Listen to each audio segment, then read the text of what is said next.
Pakilala ko ako po. Ako po si Susan Sonco, retired bank officer, bank manager ng China Bank Savings. Retired na po ako. So I've been with the bank for 3 decades. Wow. So, alam ko po ang kalakaran ng corporate world. So, iba po ang PBA. So, I'm already senior citizen. Di halata. 61 this year. So,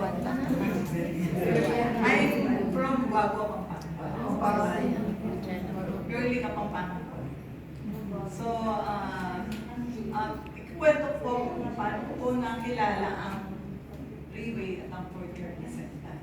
So, while in the bank, nakilala ko ang isang kliyente ko na nag-a-apply ng loan. So, ito po ay none other than my sponsor, 2-star Diamond, si Ma'am Jacqueline Tiamang. After nun, sabi niya sa akin, tinanong ko kasi sa kanya kung ano yung other than her employment, kung ano yung pinagkakaabalahan niya. Kasi doon sa pag-apply na nung tinatanong mo kung meron ba siya capacity to pay. So, ma'am, saan gagaling yung ano nyo, yung pera nyo? Sabi niya, sa ibang bangko ba? Sabi ko, ay hindi. Sabi niya, cash yan. Sabi niya, ma'am, hindi ka nagbabangko? Sabi niya, iyan, yung paggagalingan nung down payment niya, hawak-hawak niya, cash daw yun. Saan galing yun, ma'am, sa employment niyo? Sabi ko, ay hindi, sabi niya, nakiwalay yun, sabi niya. Kilala mo bang, alam mo bang Sensei? Sabi niya. Ay, narinig ko na yan, ma'am, sabi ko. Maganda to, pag nag-retire ka, sasama kita, sabi niya. So, one day, nung nag-retire na ako, pinuntahan ako, tinawagan ako, Ma'am Jack, pwede ba kita puntahan? Sabi niya. Sige, ma'am, sabi ko, puntahan mo ako, sabi ko.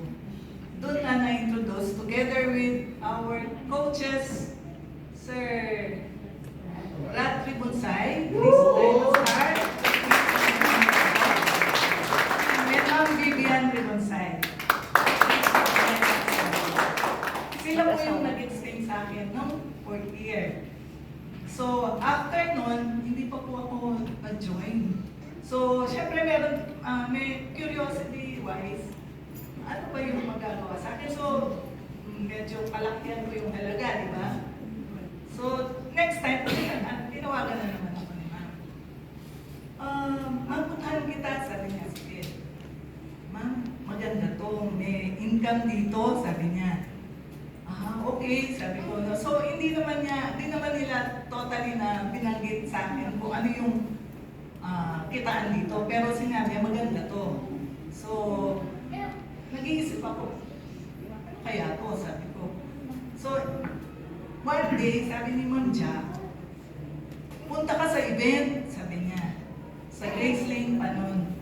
Sige ma'am, punta ako, sabi ko. Doon na sila nagbigay ng libreng 4th year. Ang laki hindi ako nabigyan, hindi ako nanalo ng Raffle. 4th year.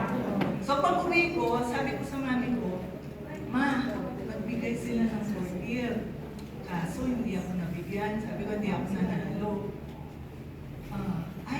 Yung meron akong cousin na under the group of Ma'am Carmen, nakakuha siya, sabi niya.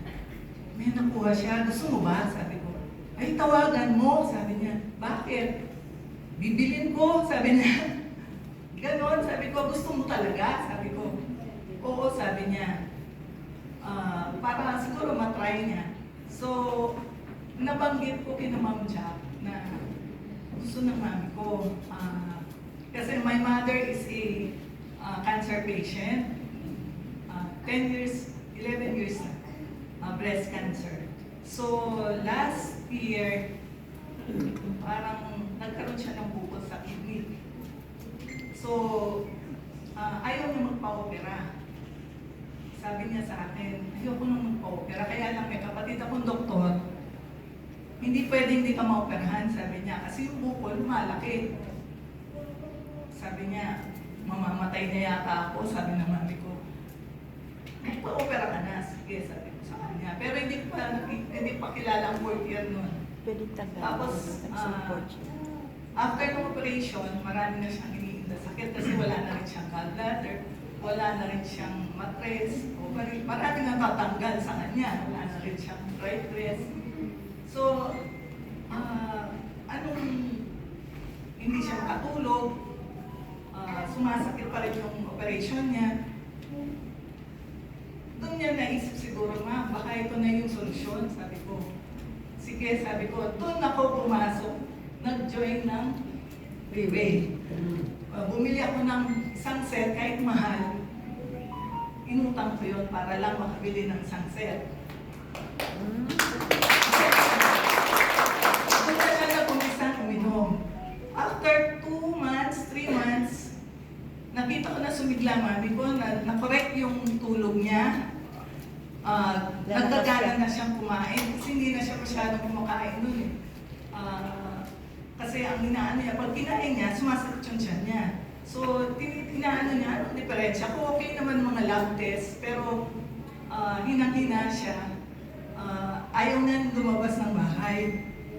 After niya nakainom ng siguro mga 1 month, 2 months, yun na, nag-umpisa na, niyayaya na siyang lumabas. Sige ma, lumabas ka na para medyo maano na yung katawan mo, ma-feel mo na hindi mo maiisip yung sakit mo, sabi ko sa kanya.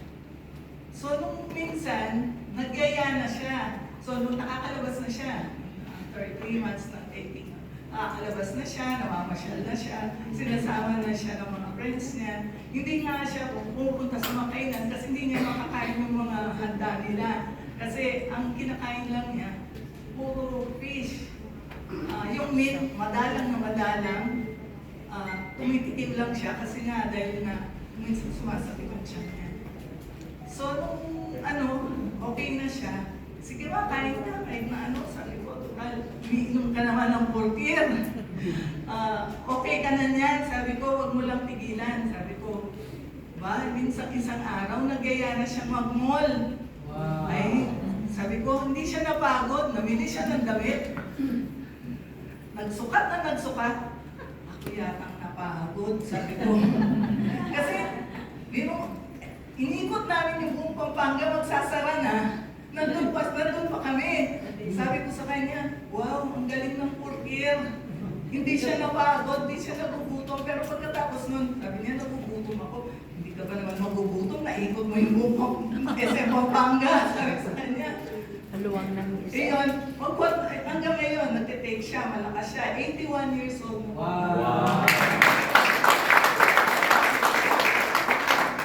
Ngayon, nahikayat din po namin yung kapatid ko na uminom kasi nagme-maintenance na sila sa presyon. May lahi po kami na high blood. So sila nagtitake na ngayon. Ako rin po, nagtitake dahil high blood din po ako.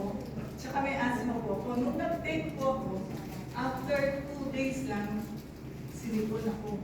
Kasi unang-una ayoko kung sinisipon. Kasi pag sinipon ako, ibig sabihin, mahina resistensya ko. Pag sinipon ako, uupuin na ako, tutuloy niya po ng asthma yun. So pag nag-asthma ako, hindi naman agad-agad natatanggal yun. Yung kapatid kong doktor, pag nandyan, minum ka na ng antibiotics. Bigay na agad ng prescription kasi para hindi na lumala yung sakit.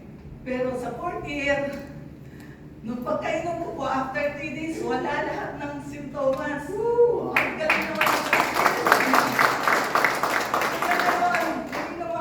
Hindi na po ako sinipon. Tsaka lumakas po yung resistensya ko. Tsaka parang energized ka po araw-araw. Tapos po yung isa po rason bakit nag-freeway po ako para matulungan po yung mami ko, mga kapatid ko, mga relatives ko na may sakit. Ang isa pa po, yung pamangkin ko na may mild autism. 8 years old na po siya ngayon.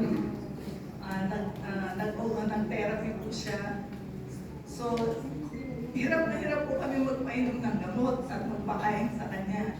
Yung pong isang capsule, binutasan namin, binagay namin sa juice. Pangalawang araw ayaw na niyang inumin. Ang ginawa namin, pinilit namin painumin na binutas namin, dinagay namin sa ilalim ng dila, sinuka lang niya. So, ang lately, siguro after 2 weeks, sabi ng kapatid ko, huwag mo naman mainom, hindi naman gumagaling, sabi niya.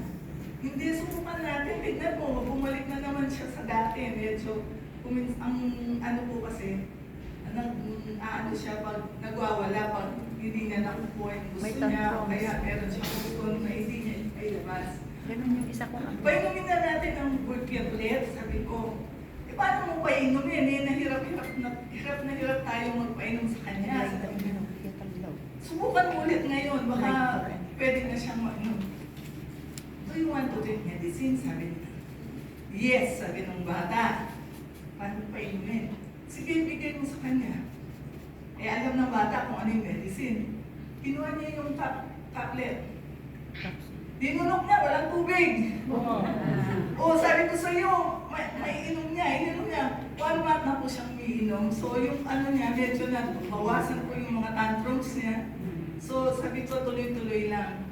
Tapos siya rin po, nung minsan, sabi niya, kasi siya hindi naniniwala. Sabi ko sa kanya, uminom ka kaya kasi nanghihina po kasi 3 bata po yung naalagaan niya. So, isang 8 years old, isang 2 years old, tsaka 7 months. Sabi ko sa kanya, mahina ng resistensya ko sa puyat. Nagpupuyat ka kasi dahil sa mga batang yan. Eh minsan, nag-chill siya, wala ako. Ma, nilalagnat yata ako, nag-chill na ako, ano gagawin ko? Ay, naku, nandyan yung burger. Ba't di ka uminom? Uminom pa kagad ng 2 o 3. Kinabukasan ko, wala na po yung lagnat. So, sa pamilya namin, nila na po kami umiinom, pati yung kapatid ko at sister-in-law ko. So, sino po sa inyo yung nagdududa pa sa burger, subukan niyo pong uminom. Kasi po maganda po talaga yung product. Tsaka po, marami pong may dudulot sa atin ang relay. Pag nag-relay po kayo, marami pong magbabago sa inyong buhay. So, sa aming grupo, Kailo, Pampanga, Santa Rita, Sorocay,